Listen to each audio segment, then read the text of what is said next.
In 1947, two nations were born,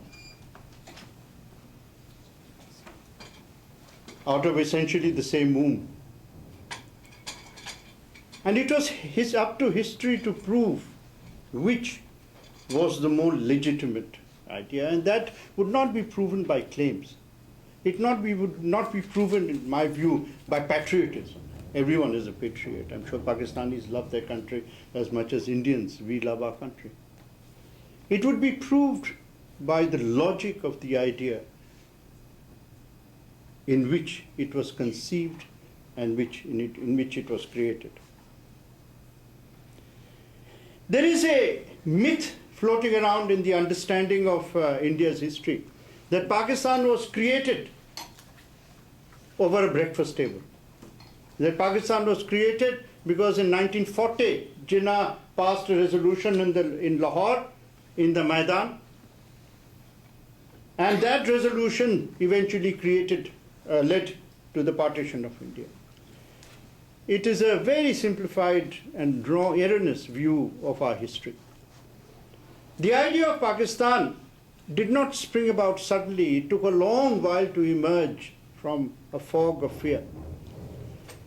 This fog of fear was not necessarily irrational. It emerged from the history of Indian Muslims on the subcontinent. The history of Indian Muslims on the subcontinent is a very unique history. A group that never claimed more than 15% of the population of the country.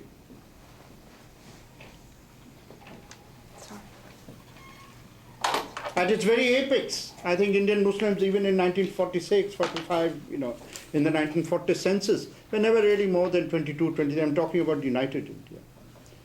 But despite the absence of demographic weightage, this community, or at least the ruling class of this community, I think it's important to set that parameter clear, that when we talk of the community in the political terms, we are not talking of them as a democratic group. We are talking of them as an elitist group, the ruling class of the community. The ruling class of this community ruled large parts of a country it had entered and controlled political power in this country.